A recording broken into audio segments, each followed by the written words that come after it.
Inclinons la tête juste avant d'aller plus loin. Continuez ça, sœur Anna Jean, si vous voulez.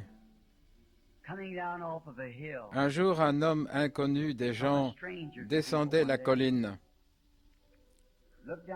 Il a regardé une scène là, d'un groupe de gens qu'il avait ordonné pour chasser les démons, guérir les malades, et il les a trouvés vaincus devant un cas d'épilepsie.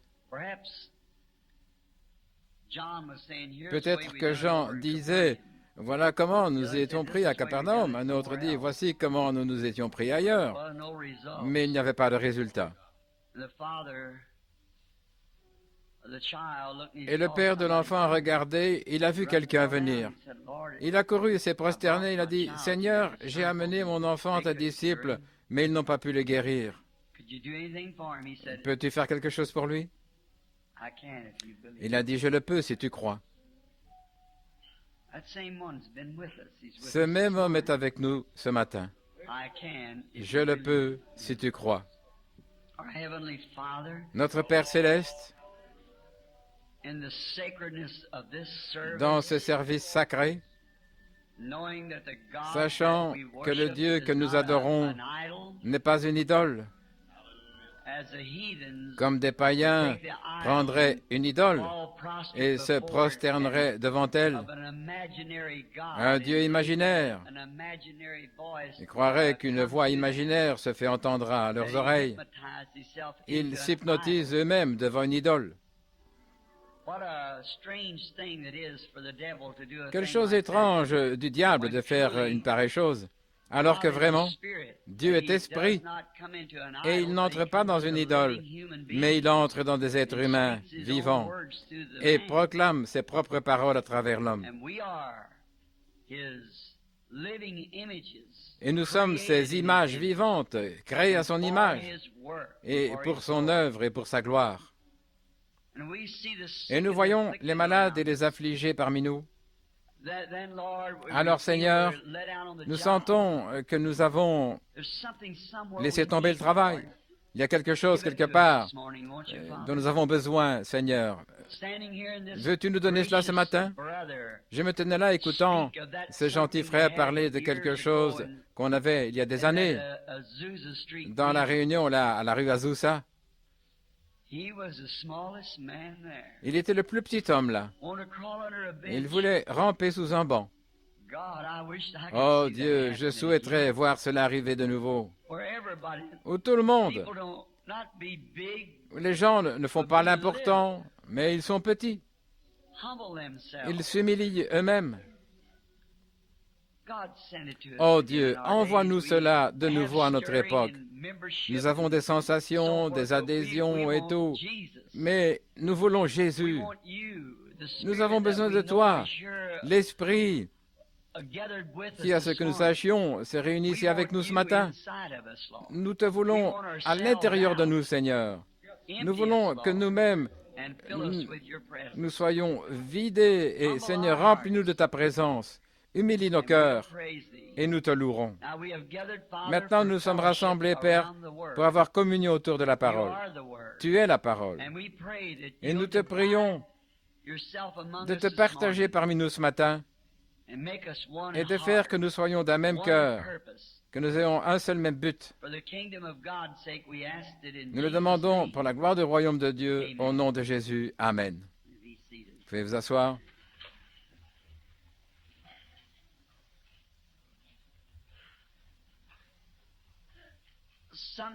Parfois, quand j'entends des témoignages, comme j'ai eu le privilège d'entendre il y a 5 minutes ce matin, j'aurais souhaité pouvoir dire à ce frère de revenir et que je m'assoie simplement là pour écouter. Il parle exactement de la même chose que j'aimerais voir se passer de nouveau. Cet homme raconte juste ce qui s'est passé et moi j'essaie de dire, ayons ça de nouveau. Eh bien, c'est exactement ça. Comme notre frère l'a déclaré, personne ne peut amener cela. Il faut Dieu. Et nous ne pouvons pas faire ça à moins que Dieu le fasse pour nous. Il faut Dieu.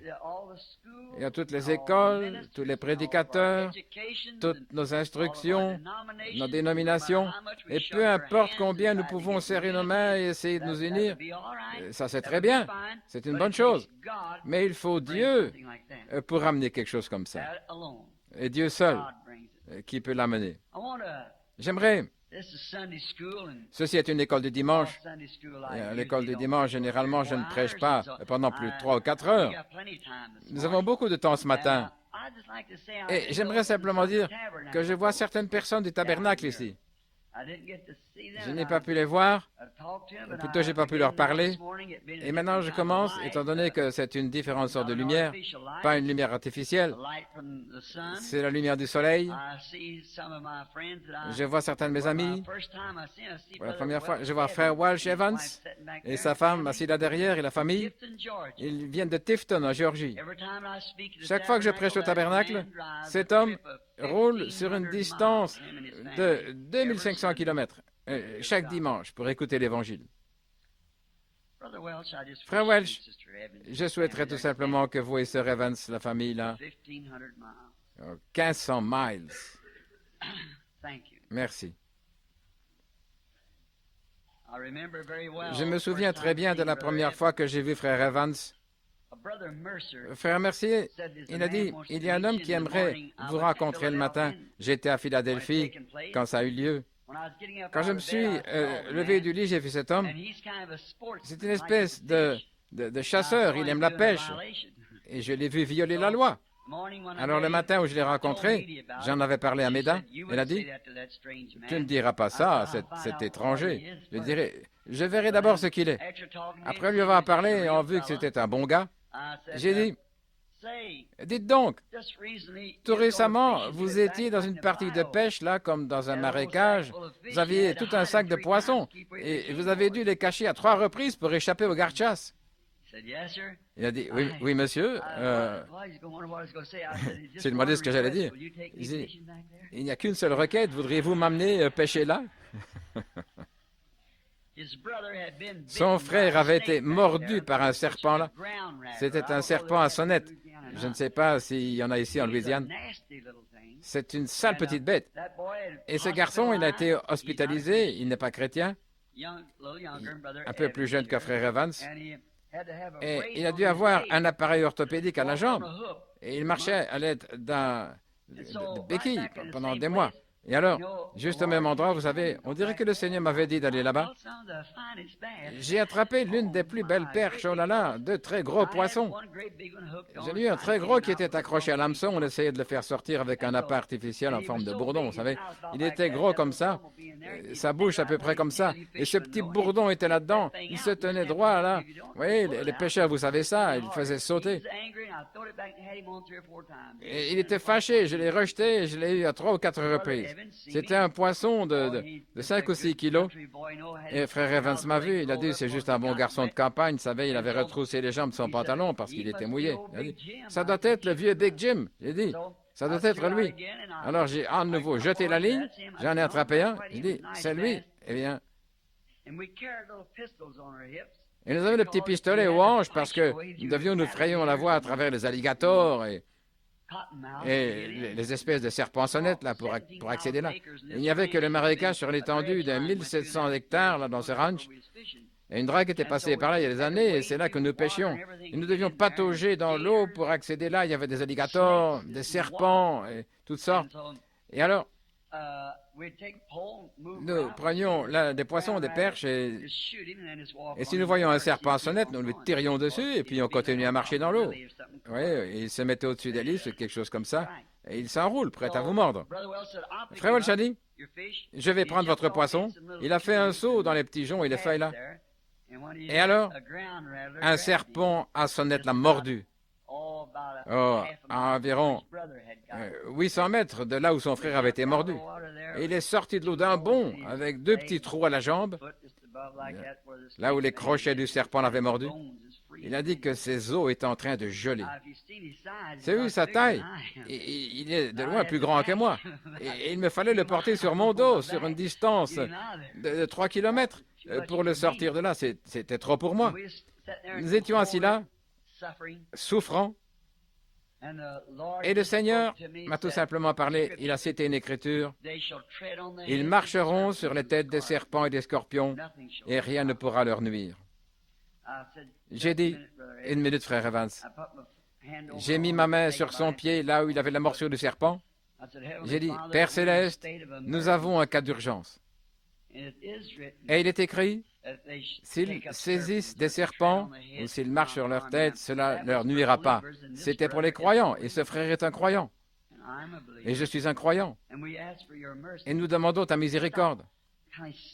Il a cessé de respirer et de souffrir comme il le faisait avant. J'ai pensé qu'il le faisait par respect pour la prière.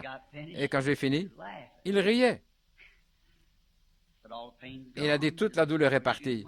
Et il a tout simplement porté ses souliers et il est allé de l'avant. À 23 heures, on était là en train de prendre des photos. Quand nous sommes arrivés à l'endroit où nous restions, là au motel, de retour du ranch, son frère gérait alors un magasin d'appât là de l'autre côté de la rue. Et ils étaient là en train de prendre des photos de ce grand tendon là, de la large bouche de la perche. Et il a dit, pendant que nous tenions là, l'histoire de la morsure du serpent a été soulevée. Son frère a dit, c'est bien d'être croyant, mais ce n'est pas bon d'être un fou. Tu ferais mieux d'avoir une assistance médicale maintenant même. En effet, il avait marché à l'aide d'un arceau après avoir reçu le même genre de morsure de serpent. Il a dit, j'ai été mordu ce matin vers 11 heures. Et il est 23 heures. Le Dieu qui a été capable de me protéger jusqu'à maintenant peut me protéger le reste du chemin. Vas-y, voilà.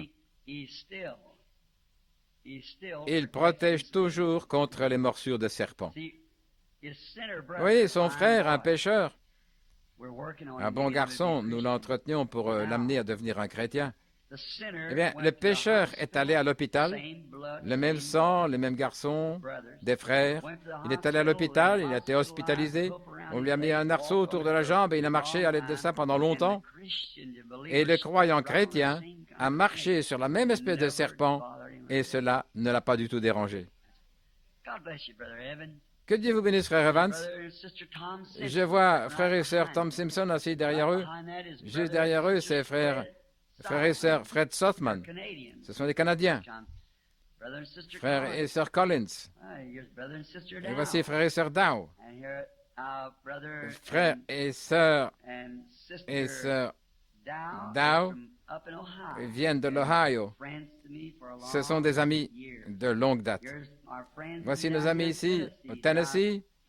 Ils roulent sur une distance de 800 miles chaque fois que je prêche pour venir à la réunion. Tous ceux qui sont associés au Branham Tabernacle, tenez-nous debout une minute, ceux qui viennent du Tabernacle. Voyons combien sont encore représentés.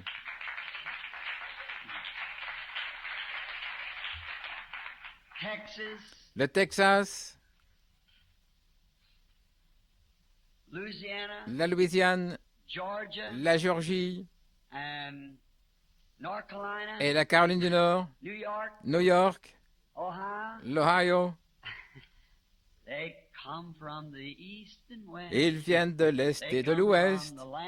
Ils viennent des pays lointains. Est-ce vrai?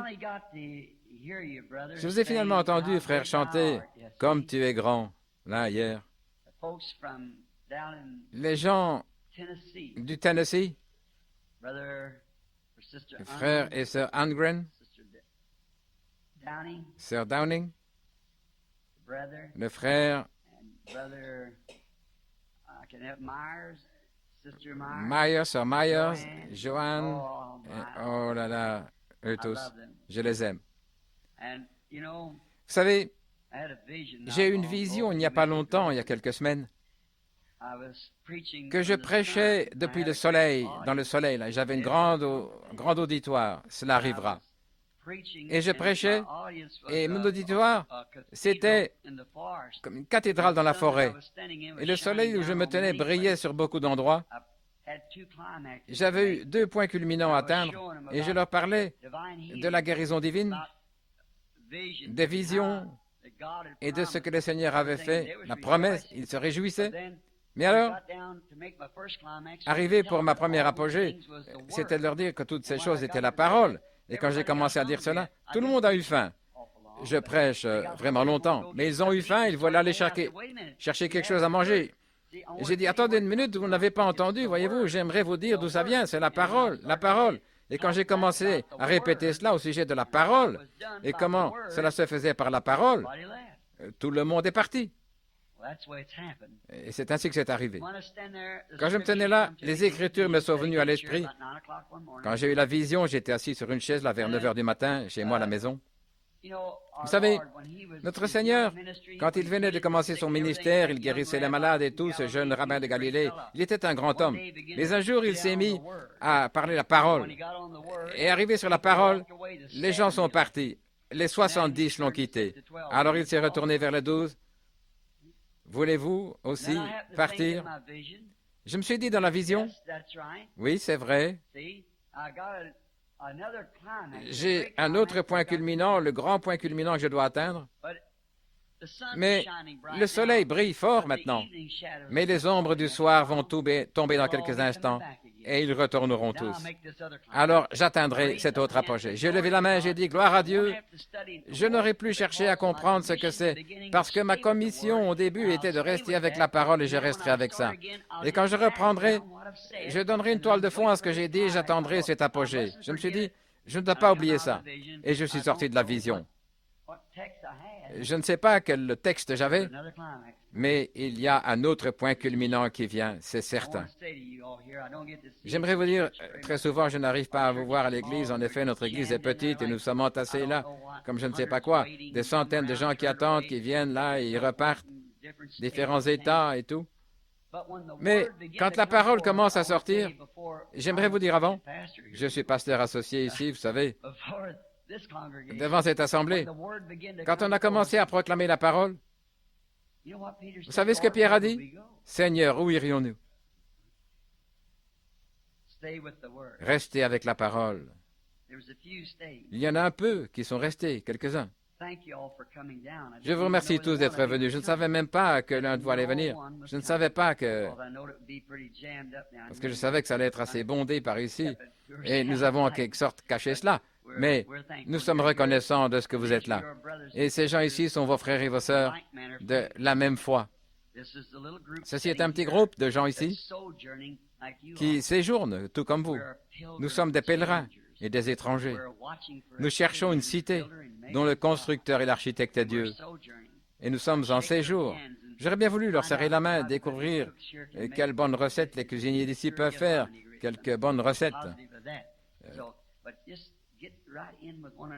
Et rencontrez-vous les uns les autres, serrez-vous la main, faites donc connaissance les uns avec les autres pendant que vous êtes là. Maintenant que le Seigneur ajoute ses bénédictions, j'aimerais dire aux gens du tabernacle ici, bientôt, nous ne savons pas, nous ne laisserons pas agrandir cette église-là avant que nous puissions acheter du terrain pour agrandir le parking. Et nous ne sommes pas en mesure d'acheter le terrain. Nous devons probablement déménager. Et l'Église essaye de m'aider à m'acquitter de cette dette de 40 000 $. J'ai dû emprunter 3 000 $ du tabernacle pour régler ça, une partie. Et c'est un peu difficile pour nous d'acheter une église maintenant. Mais j'ai promis qu'après le 7 âges de l'église, nous parlerons des 7 derniers sceaux. Dieu voulant, nous allons le faire cela directement. Et nous vous informerons donc par courrier quand ce sera le moment. Et téléphonez et parlez à Billy si vous voulez faire des réservations afin que vous puissiez avoir une place. Vous l'aimez? Amen. Frère Palmer, l'autre soir. Frère, quel est son nom? Ce grand gaillard par ici? Le mari de Judy? Ernie. Ernie. Ah, là, là. J'ai dit qu'Evêque pouvait chanter cet Amen, mais il avait certainement la voix comme un bourdon dans une cruche. Je ne voulais pas dire ça comme ça, vous savez. La façon dont il pouvait vraiment chanter. Il n'est pas ici, n'est-ce pas? OK. Oh, mon expression rude, il n'était pas ici pour entendre ça. C'est donc très bien. Venons-en maintenant à l'essentiel. Est-ce que tout le monde se sent bien? Nous essayerons de sortir exactement à midi, le Seigneur voulant. Dès que nous aurons juste les classes d'école du dimanche sont toutes congédiées, n'est-ce pas? Et le service est terminé. Nous allons maintenant avoir une petite communion ensemble. Vous savez ce que c'est la communion? Fellowship. Frère Bosworth, combien ont déjà entendu? Bien sûr tous. Il a dit, Frère Branham, vous savez ce que c'est la fellowship? Frère Bosworth, je pense que je le sais. Je pense que c'est un vieux saint que vous connaissez. Il a dit, ce sont deux fellows dans un ship, donc deux gars dans un bateau. La fellowship. C'est la communion restreinte, baptiste. Oui. Vous êtes assis maintenant dans les lieux célestes en Christ Jésus. Les lieux célestes. Communion en Christ par sa parole. Ayant communion autour de sa parole, n'est-ce pas beau? La communion autour de la parole. Ayant tout en commun, assis à la même table, on se passe les plats l'un à l'autre. Oh, Jésus a une table dressée où les saints de Dieu sont nourris. Il invite son peuple élu. Viens au repas. Il nourrit avec sa manne et pourvoit à tous nos besoins. Oh, combien c'est doux de souper avec Jésus tout le temps. Maintenant, ouvrons nos coupes et passons-nous cela l'un à l'autre, la communion et l'amitié les uns avec les autres, pendant que nous tournons vers la parole. Dans le livre de Saint Jean, chapitre 1, j'ai choisi ce matin un petit texte qui est familier pour en tirer un contexte. Et ces bandes sont toujours sur le marché, ou plutôt là au stand. Je ne pense pas qu'on les vend le dimanche, mais si vous voulez mettre une commande là, quelque chose pourrait être dit pour méditer. Et hier soir, j'aimerais m'excuser pour ceci. J'allais aider Frère Moore à baptiser hier soir, mais je me suis retrouvé dans cette ligne de discernement. Et honnêtement, c'est à peine si je me rappelle quand je suis parti. Je suis fatigué. J'ai perdu du poids. Je suis passé de 77 kilos à 61. Mais étant déchargé de ça maintenant, je peux avancer un peu mieux.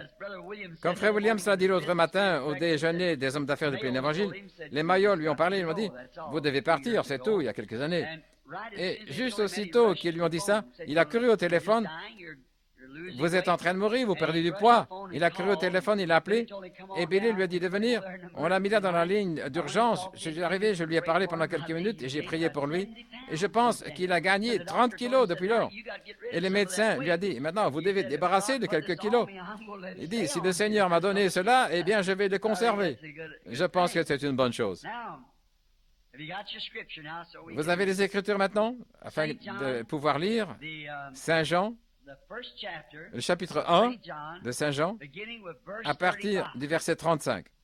Le lendemain, Jean était encore là avec deux de ses disciples, et ayant regardé Jésus qui passait, il dit, « Voici l'agneau de Dieu. » Et les deux disciples l'entendirent prononcer ces paroles, et ils suivirent Jésus. Jésus se retournant, et voyant qu'ils le suivaient, il leur dit, « Que cherchez-vous? » Ils lui répondirent, « Rabbi, ce qui signifie « Maître, où demeures-tu? » Quelle question, n'est-ce pas? Où habites-tu? Où demeures-tu? Et il leur dit, « Venez voir. » Ils allèrent et ils virent où il demeurait.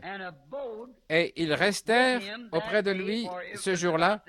C'était environ la 10e heure. L'un des deux qui avait entendu les paroles de Jean, c'était André, le frère de Simon-Pierre. Et il trouve son propre frère, Simon. Et il lui dit, « Nous avons trouvé le Messie. »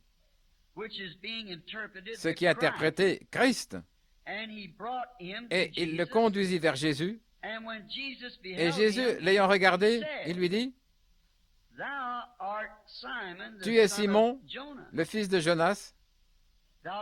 Tu seras appelé Céphas, ce qui, étant interprété, est une pierre. » Que le Seigneur ajoute ses bénédictions à la lecture. Où Dieu habite-t-il? Quelle est sa demeure?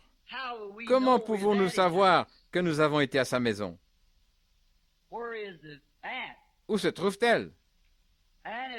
Et comme il a dit à ses disciples-là, venez voir. C'est ce qu'il nous dirait ce matin. Il ne peut pas changer. Il doit rester le même. Venez voir. Maintenant, j'aimerais tirer quelque chose de cela pour parler de quelques notes que j'ai écrites ici. Convaincu et puis concerné. J'allais prendre ça comme sujet. Maintenant, aujourd'hui, nous trouvons et nous savons et nous pouvons voir les auditoires et les mouvements et ce dont nous sommes reconnaissants pour nos amis et nos bien-aimés et nos confrères et consoeurs en Christ. Mais malgré tout ça, nous devons admettre qu'il y a une grande apostasie. Quand je me tenais là ce matin et que j'ai ajouté un petit morceau de papier ici derrière, quand j'ai entendu ce gentil frère parler, j'ai ajouté quelque chose. Vous voyez, pour prouver qu'il y a une apostasie, c'est à peine s'il y a quelque chose aujourd'hui qu'on peut comparer à ce qu'il y avait autrefois. Peut-être que nous avons de grandes foules, nous avons les meilleurs bâtiments, oh là, sûrement. Mais c'est quelque chose de réel. On s'éloigne de ça. Et cependant, nous n'aimerions pas penser ça. Mais peut-être que si le Seigneur a pris certains d'entre nous, comme nous le dirons, des orateurs ou quelque chose comme ça, il nous élève. Comme dans le Testament, il a comparé ses prophètes, il les a appelés des aigles, et il s'est appelé lui-même un aigle. Il est l'aigle Jéhovah. Et je crois que je vous ai prêché ici un sermon autrefois, l'aigle qui éveille sa couvée. Et c'est ce qui doit se faire. Mais l'aigle doit faire cela lui-même, voyez. Mais voyez-vous, aucun oiseau ne peut suivre l'aigle. Vous dites, oh, l'œil de faucon. Si le faucon essaie de suivre l'aigle, il va se désintégrer dans les airs. Il ne peut pas suivre cet aigle, même s'il lui fallait le faire. Parce que l'aigle peut aller très loin, là où le faucon ne peut pas arriver. Et avant qu'il puisse aller là, il doit avoir une constitution qui lui permette de supporter ça. Mais plus haut vous allez, plus loin vous pouvez voir. Comme les astronautes. Plus haut vous allez, plus loin vous pouvez voir si vous êtes équipé pour voir. Maintenant, à quoi sert-il à l'aigle d'aller là-haut s'il ne peut pas voir après qu'il est arrivé là-haut? Je pense donc que c'est ainsi que beaucoup parmi nous essayent de s'élever dans quelque chose alors que tout d'abord nous ne sommes pas équipés pour ça. Oh Dieu, donne-moi tel don, fais telle chose là. Vous n'obtenez pas ça, pourquoi vous n'êtes pas équipé pour ça? Ça ne vous fait rien de bon arriver là-bas. Et quand vous faites ça, et si vous avez essayé de vous élever de vous-même, vous allez tout simplement appeler ce que j'appelle aujourd'hui une imitation charnelle. Ce qui cause du tort à notre Église plus que n'importe quoi. Hier soir, là je me tenais sur les marches là où je suis, une petite femme était là en train de pleurer. Environ 3 ans, lors des réunions de Chicago, elle était assise là et elle avait eu une hystérectomie totale. On lui avait enlevé tous les organes et le cancer s'était propagé dans son corps. Le médecin l'avait abandonné. Et ce sont de vieux braves gens de l'Arkansas, les voisins ici, une aimable petite femme et son mari. Non, le père de son mari est un prédicateur pentecôtiste, je crois que c'est ça. Le père de son mari. Et ils avaient entendu parler des réunions. Je pense que c'est par le canal de frère Brown ou quelque chose comme ça. Ils étaient venus à Chicago et arrivés là, elle était assise au fond dans une situation désespérée. Le Saint-Esprit, comme vous l'avez vu à l'œuvre hier soir, il est passé au-dessus de l'assistance, il était là au fond et lui a parlé. C'était ça. Et combien m'ont déjà entendu dire, Je vois une ombre noire sur vous, la mort. Maintenant, nous en avons la photo, juste comme celle de l'ange du Seigneur.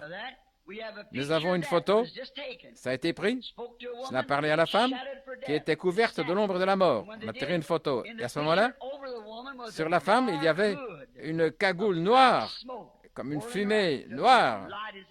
C'était aussi clair que possible. C'était à Southern Pines, en Caroline du Nord. Et là, les gens du tabernacle, vous avez vu ça sur le tableau d'affichage, n'est-ce pas? C'est là, voyez-vous. Je ne mens pas. Je suis susceptible de mentir parce que je suis un homme, mais je ne mens pas, parce que Dieu est revenu et il a confirmé ça comme étant la vérité. Quand je vous ai dit qu'il y avait une lumière, je n'étais qu'un jeune garçon, là, au fleuve, quand les journaux ont pris la photo, voyez. Cela a été confirmé, c'est sans l'ombre d'un doute. Toutes les églises, tous les gens, les chrétiens, vous savez cela? Eh bien, c'est une ombre. Et quand la mort vient, c'est une ombre. Et là, cette femme était couverte de l'ombre de la mort.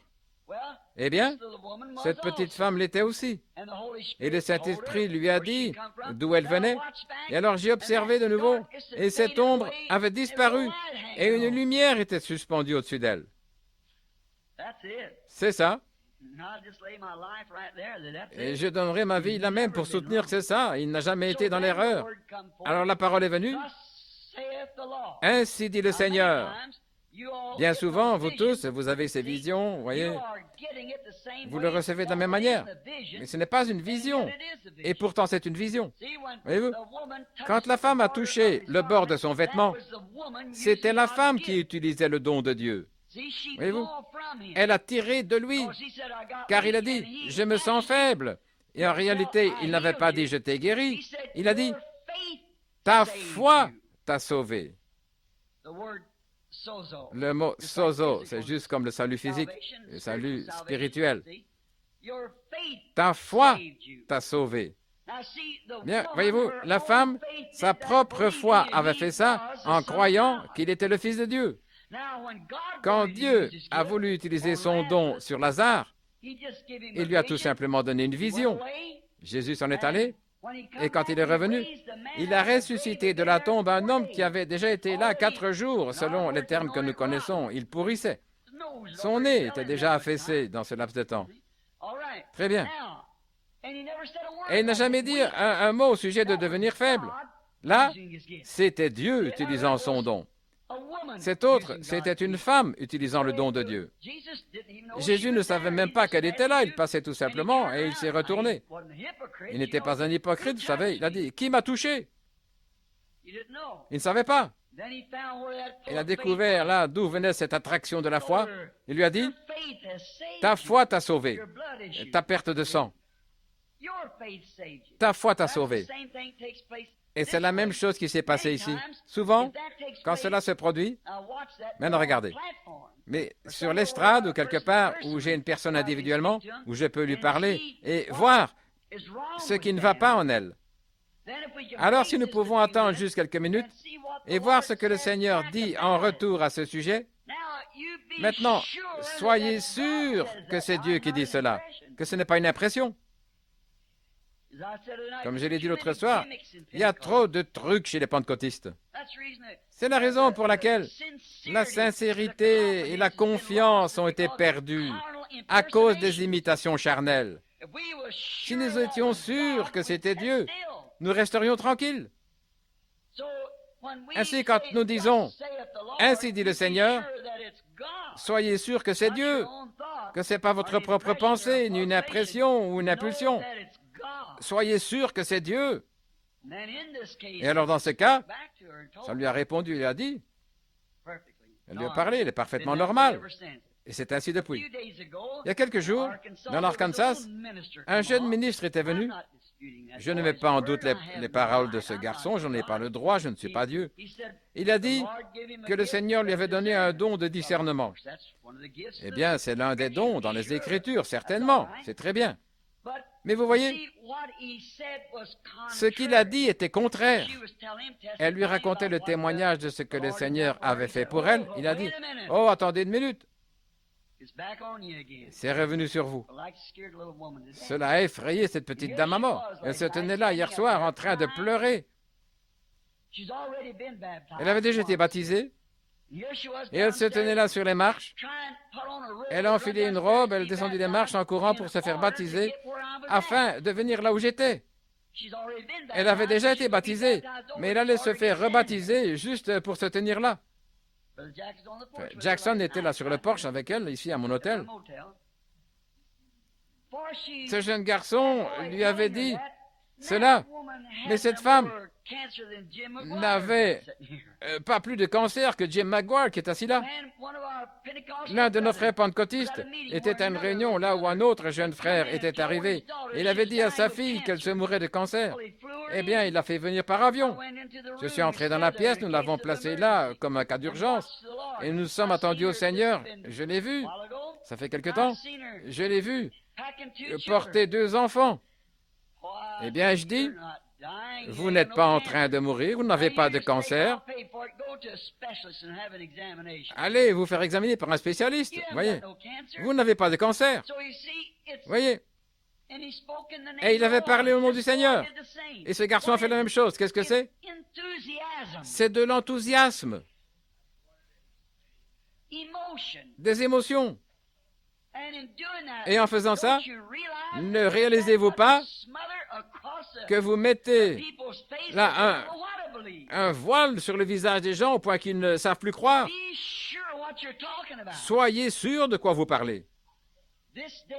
En ce jour d'apostasie où tout retombe, étant donné que les choses sont tombées jusqu'à ce point-là,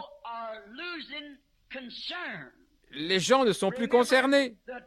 Rappelez-vous, l'arbre continue à croître malgré tout. Comme Joël l'a dit, je restaurerai. Il y a beaucoup parmi vous qui prennent les bandes et je souhaiterais que vous preniez le message sur l'arbre épouse. Quoique cela a été coupé, et l'arbre principal, Christ, a été coupé. Il était l'arbre de vie qui vient du jardin d'Éden. Il était suspendu là, sur un cruel arbre préparé par les Romains. Mais ce même arbre de vie qu'il était, qu'un homme mange et ne meurt pas, il amenait une épouse. Et lorsque cette épouse a été manifestée par le Saint-Esprit, qu'est-ce qui est arrivé? Elle a été retranchée par le catholicisme romain, par une dénomination. Mais Joël a promis de restaurer. Cela a repoussé de la souche à l'époque de Luther. Qu'a-t-il fait? Il l'a organisé. Et à nouveau coupé, émondé. L'arbre a continué à croître, à pousser, jusqu'à Wesley. Qu'est-il arrivé? Organisé. Il a été émondé. Le maître de la vigne a coupé les branches, ils sont morts. Montrez-moi une fois où une organisation s'est relevée. Ça a été émondé. Et les pentecôtistes sont venus. Une autre branche qui sort de là. Qu'est-il arrivé? Organisé. Ça a été émondé. Ça a été de nouveau coupé. Mais rappelez-vous, dans le cœur de cette souche, cela fera pousser une épouse authentique. Je restaurerai, dit Dieu. Et où est-ce que les fruits de l'arbre mûrissent premièrement? C'est au sommet. Pourquoi? C'est plus proche du soleil. Je ferais mieux de m'éloigner de ça maintenant. Retournons à cet autre point. L'apostasie. N'étant pas concerné. Je peux voir la conception des gens.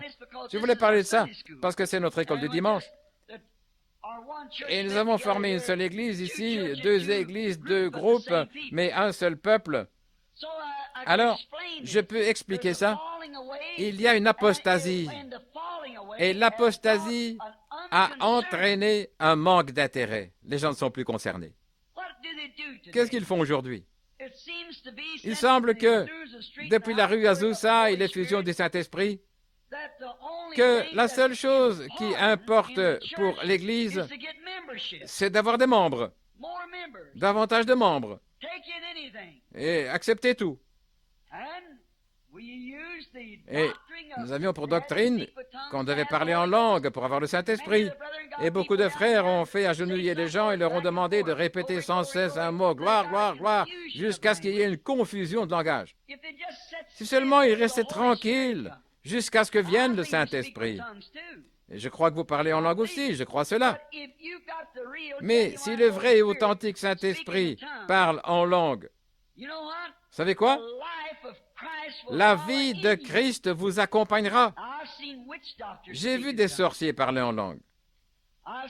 J'ai vu toutes sortes de choses étant un missionnaire.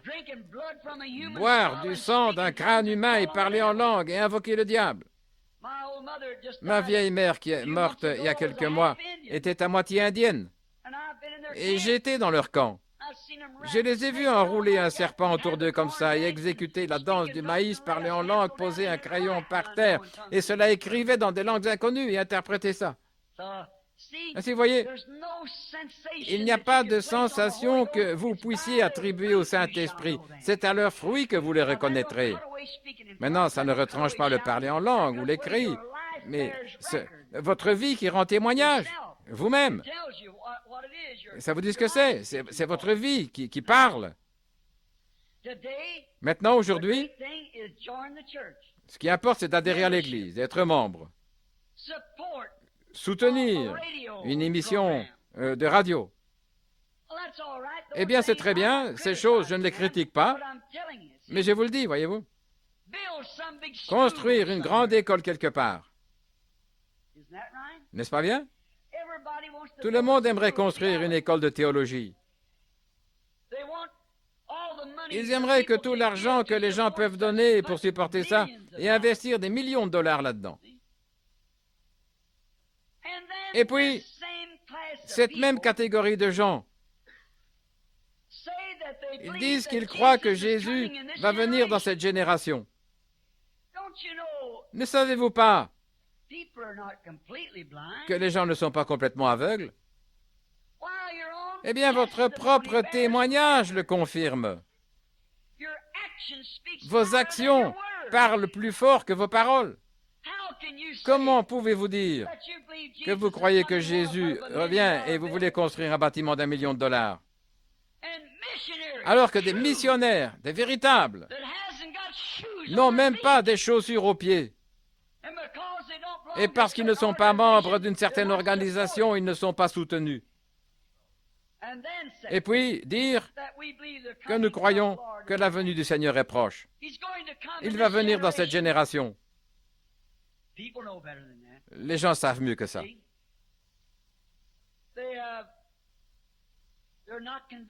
Ils ne sont pas convaincus. C'est tout. Ils ne croient pas ça. Ils considèrent simplement ça comme leur tradition. Quelqu'un dit « Oh, gloire à Dieu, Jésus vient très bientôt ». Le suivant dit « Gloire à Dieu, Jésus vient très bientôt ».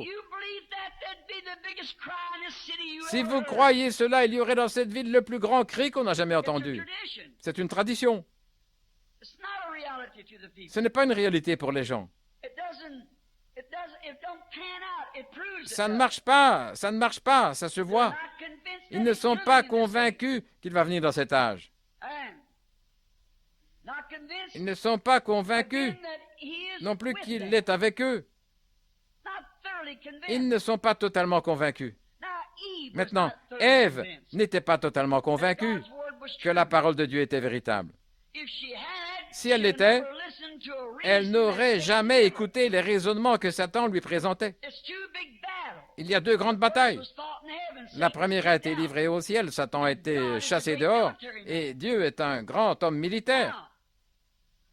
Maintenant, vous voyez, si une nation envoie des espions partout pour découvrir ce que les autres hommes ont, eh bien que nous ayons des relations d'amitié avec l'Angleterre, il y a des espions anglais ici pour épier nos secrets atomiques. Et il y a des espions américains en Angleterre pour épier ce qu'ils ont aussi. On n'a pas confiance l'un envers l'autre. Car si l'un trouve une chose, l'autre essaye de trouver autre chose pour contrecarrer cela. C'est ainsi qu'ils survivent. Dieu, pour son armée, et il sait, et chaque nation essaye d'équiper son armée avec les meilleures choses. Elles doivent le faire pour survivre. Et Dieu, en équipant son armée, étant infini, il connaissait la meilleure arme qui existe. Et qu'a-t-il fait? Il a donné sa parole à son armée. Nous ne sommes pas derrière une forteresse de dénomination. Nous ne sommes pas derrière une forteresse de groupe. Nous sommes derrière la forteresse de la parole de Dieu. Et le diable savait ça. Donc il a essayé. Et maintenant, l'espion, le diable, cherchait à trouver un passage dans ce mur. Il a peut-être essayé le plaisir, il a peut-être tout essayé. Mais vous savez où l'a eu Ève? Sur les raisonnements. La Bible dit que nous devons renverser les raisonnements. La foi le fait. N'est-ce pas raisonnable, frère Branham, que l'Église est en meilleur état aujourd'hui qu'elle ne l'était à la Résurrection Azusa ou dans le passé? Non, monsieur. Ils se sont éloignés de la parole. Ils se sont éloignés de leur bouclier. La parole est notre protection. Et bien que les gens n'osent pas dire qu'ils ne croient pas cela, ils prétendent ça. Mais leurs actions parlent plus fort que leurs paroles. Quand un homme dit « Oh, gloire à Dieu, nous attendons à ce que Jésus vienne n'importe quand, dites donc, nous allons construire un bâtiment ici de plusieurs millions de dollars. » Maintenant, vous savez que 2 fois 2 égale 4. N'importe quel élève de deuxième primaire, c'est ça, vous savez. Et comment pouvez-vous croire qu'il vient maintenant et construire de grands bâtiments? Et pourtant, nous voyons la présence même de Christ dans l'accomplissement même de sa parole. Mais nous ne sommes pas convaincus que c'est lui. C'est vrai. Mais des imitations charnelles et tout ont amené les gens loin de la protection. On est arrivé au point, il n'y a plus de respect pour les messages. Et si quelque chose s'élève, là, on appelle ça un message, alors qu'un message, si ça ne s'accomplit pas, vous avez un mauvais esprit. Dieu a dit, s'il y a parmi vous quelqu'un qui est spirituel au prophète, moi, l'Éternel, je lui parlerai. Et si la chose n'arrive pas, alors ce n'est pas moi. Mais si ça s'accomplit, alors craignez-le, parce que je suis avec lui. Parce que Dieu est la vérité. Nous nous levons simplement, et vous voyez, cela est tout simplement devenu comme de la boue. C'est vrai. C'est un mot terrible à dire, mais c'est l'école du dimanche. Mettons la chose en ordre. C'est le jubilé. Voyez-vous, c'est arrivé là. J'ai observé ça. Et ici, dans ce tabernacle, je l'ai observé dans mon tabernacle. Et partout. Bien sûr, comme la vision l'a dit, les gens s'en détournent. Ça doit être ainsi. S'ils l'ont fait à son égard, ils l'ont fait autrement, ils vont le faire de nouveau, voyez-vous. Parce qu'ils acceptent les raisonnements. Devrions-nous pas avoir ceci, avoir cela? Ce sont des raisonnements, ce n'est pas la parole. Maintenant, vous dites, eh bien, comment le savez-vous? Eh bien, ramenez premièrement cela à la Bible et voyez si Dieu confirme ça ou pas. Voyez-vous, Dieu a fait une promesse, Dieu doit tenir sa promesse. S'il ne le fait pas, il n'est pas Dieu. Vous ne pouvez pas simplement deviner, vous devez réellement croire en lui. Vous feriez mieux savoir de quoi vous parlez. Maintenant, ils prétendent ça, mais leurs actions parlent plus fort que leurs paroles. Vous savez, Jésus a dit, si vous m'aimez, si tu m'aimes, paie mes brebis. Il n'a jamais dit, tondez-les. Nourrissez-les. Il n'a jamais dit, instruisez-les par l'éducation. Non, il a dit, nourrissez-les. Eh bien, on nourrit correctement la brebis avec la nourriture de brebis. Et la nourriture de brebis, c'est la parole. Car l'homme ne vivra pas de parole seulement, mais de toute parole qui sort de la bouche de Dieu. Pas juste ici, de temps à autre, mais de toute parole. Ligne sur ligne, un peu ici, un peu là. Chaque parole. Donnez-leur la nourriture de brebis. Et la nourriture qu'elle cherche, c'est la vie. Une véritable brebis cherche la vie. Et il n'y a qu'une seule chose qui a la vie. Jésus a dit, mes paroles sont la vie. Il est la parole. Et il est la vie. Je suis le chemin, je suis la vérité, je suis la vie. Et il est la parole. Comment allons-nous leur donner des credos? Bien, vous leur donnez des mauvaises herbes, livrets dénominationnels, des credos, plutôt que la nourriture des brebis, la parole. Et qu'est-ce que vous faites pour les faire grandir? Bien, c'est ce que l'ivraie produit, certainement. Jean-Baptiste, Nous avons peu de renseignements sur Jean. La seule chose que nous savons, c'est qu'il était le fils de sacrificateur et que son père et sa mère étaient vieux. Et Zacharie était en service dans le temple, en train d'agiter l'encensoir, pendant que le peuple était en train d'offrir des prières. Nous savons que l'ange du Seigneur lui est apparu et lui a dit ce qui arriverait.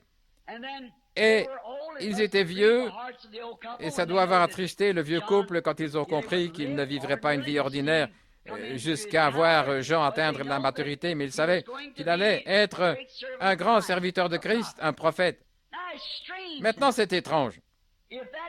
Si ce père s'était assis là et avait parlé à Jean, disant, « Jean, mon fils, quand tu es né, une chose étrange est arrivée. » Voyez, une chose étrange est arrivée. Jean étant né pour un travail donné, plutôt que d'aller à l'école que son père avait fréquentée, ce qui était la tradition, le fils devait suivre dans la ligne de son père. N'importe qui parmi vous sait en lisant l'église nicéenne, par exemple Saint-Martin, que son père était un militaire. Absolument. Il devait suivre le métier de son père et devenir un militaire. C'était la coutume à l'époque. On suivait ce que le père faisait. Et c'est ainsi. Le sacerdoce lévitique, Lévi, l'un suivait l'autre. C'était le travail du sacerdoce. Et certains élevaient des brebis, d'autres des troupeaux, et chacun suivait son métier. Mais Jean,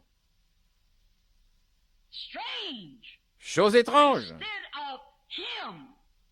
au lieu que, lui sachant que son travail était important, sans doute que s'il avait fréquenté l'école que son papa avait fréquentée, eh bien, lui, c'est le fils de Zacharie. Je vais donc vous dire ce que nous allons faire. Je vais vous dire ce que nous allons faire. Nous allons faire de lui un grand homme parmi nous, parce que son père était un grand homme. Nous lui donnerons l'instruction, il aura son doctorat en philosophie et tout comme ça.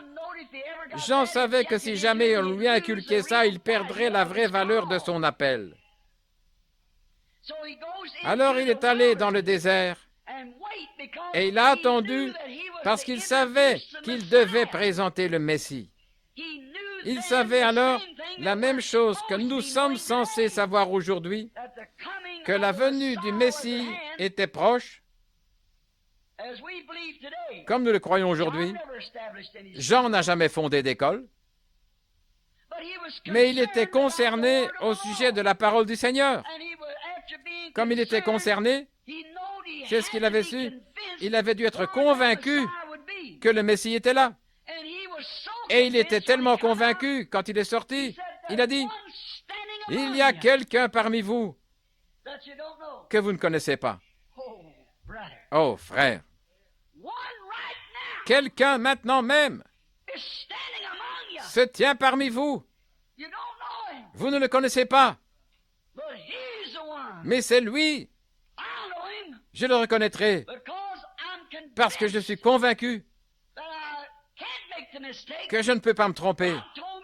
Dieu m'a dit au désert que je le reconnaîtrai car je verrai un signe au-dessus de lui, un signe du Messie. Peut-être que l'un d'eux s'est approché, l'un des principaux sacrificateurs. Monsieur, nous vous considérons comme prophète, voici frère un tel, c'est un homme merveilleux. C'est l'un des meilleurs amis du souverain sacrificateur, c'est un homme vraiment bien. Ne pensez-vous pas, monsieur, ne pensez-vous pas, maintenant soyez honnête, ne pensez-vous pas que c'est lui le Messie? Non. Ne pensez-vous pas que nous devrions faire de lui? Je n'en sais rien. Mais il a dit, je le reconnaîtrai lui. Car celui qui m'a dit dans le désert de venir baptiser d'eau, il a dit, celui sur qui je verrai l'Esprit descendre, ce sera lui. Il n'a pas dit, eh bien, je vais vous dire ce que nous ferons. Nous commencerons une école. Nous y formerons un groupe de gens. Non, monsieur. Le temps était trop avancé. On n'avait rien d'autre à faire que se préparer, prêcher la parole, surveiller le signe. Et alors, un jour, quand il est sorti de là et qu'il se tenait de l'autre côté de la rivière en train de prêcher, un sacrificateur a dit, « Rabbi, veux-tu me dire qu'un temps viendra où le sacrifice perpétuel prendra fin dans le temple et qu'il n'y aura plus d'agneau ?» Il a dit, « Le temps viendra où un homme sera l'agneau de Dieu. » Oh, ils ont dit, « Rabbi, tu as perdu la tête. » Et il a dit, là, oh, le voilà, c'est lui. Comment en es-tu si sûr? Comment es-tu si convaincu? Premièrement, il était concerné sur la façon dont il le saurait. Et puis quand il a découvert avec exactitude ce qu'il en serait, alors il était convaincu que c'était lui. Il l'a vu. Pourquoi pas aujourd'hui ne pouvons-nous pas le voir? Alors que Dieu a prophétisé que ces choses arriveraient, même l'Église laodicéenne et l'action de l'Esprit en ce jour, nous devrions être concernés au sujet de ces choses. Et puis, nous serons convaincus.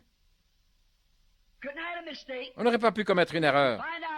Nous voyons maintenant que ces disciples, après que Jean ait fait cette déclaration et qu'il l'a présenté là même, voici l'agneau de Dieu. André se tenait avec eux.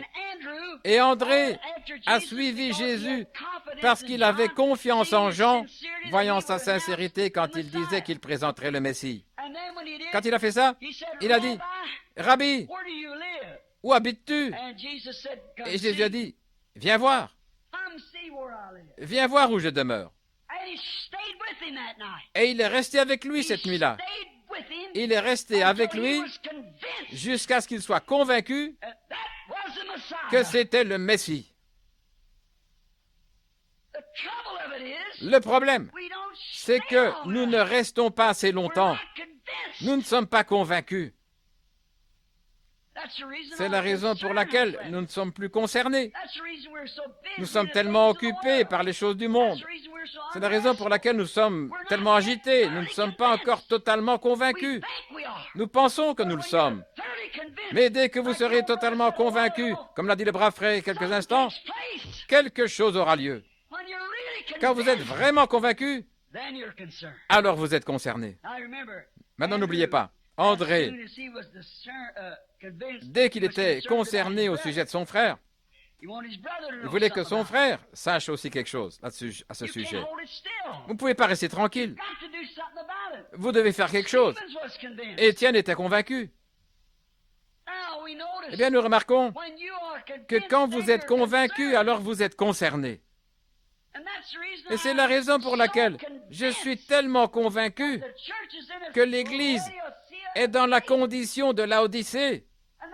Et c'est la raison pour laquelle je suis concerné à ce sujet. Ce n'est pas que je n'aime pas ces choses.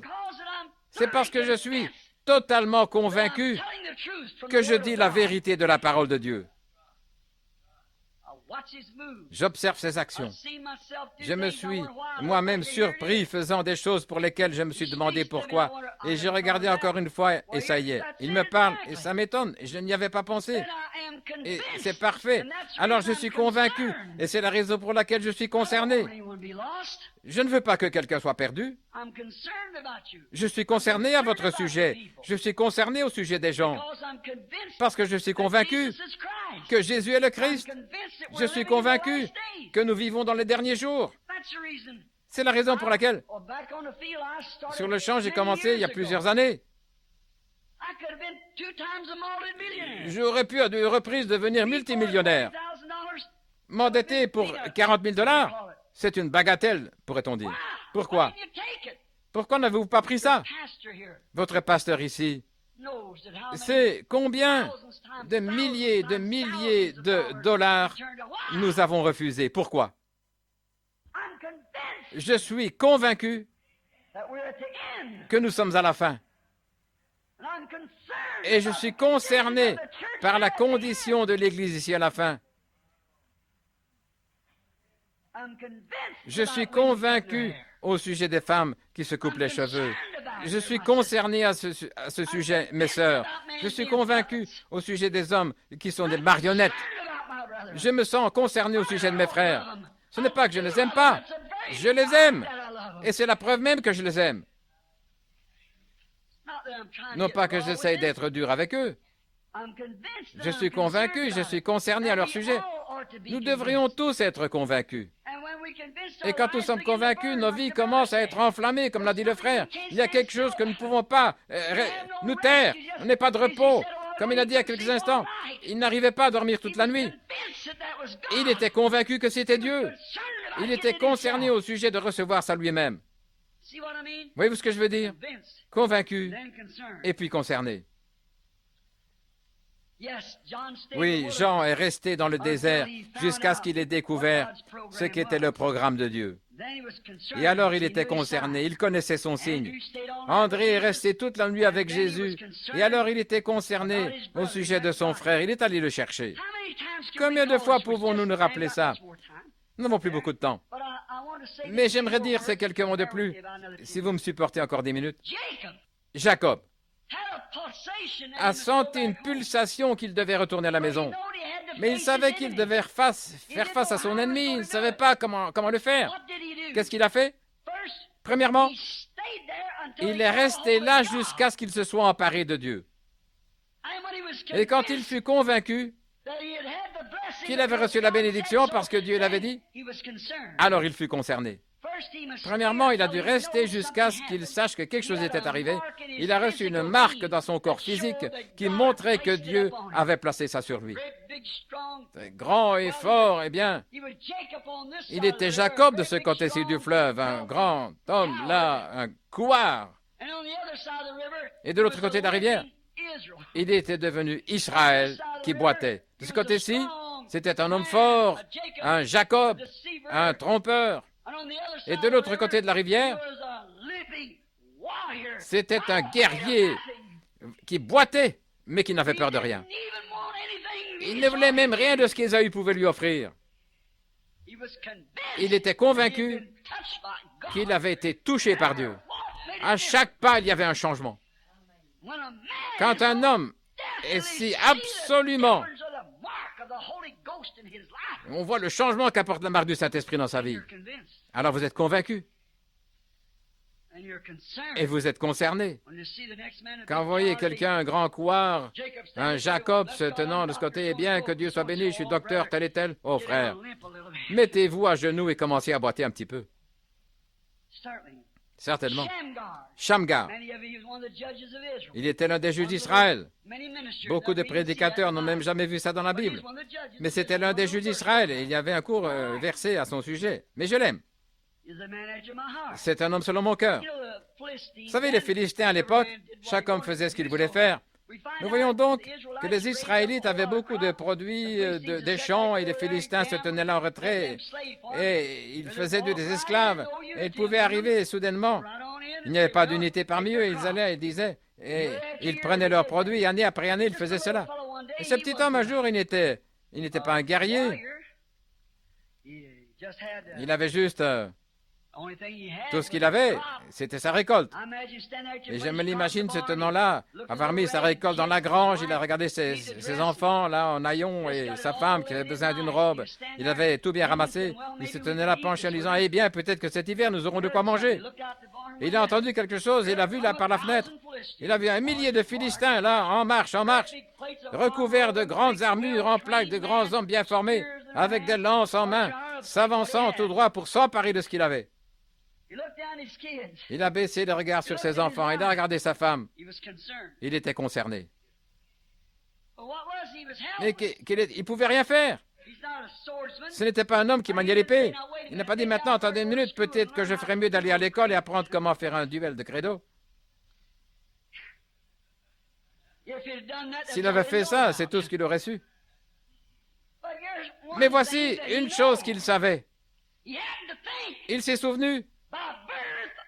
Par naissance, je suis un Israélite.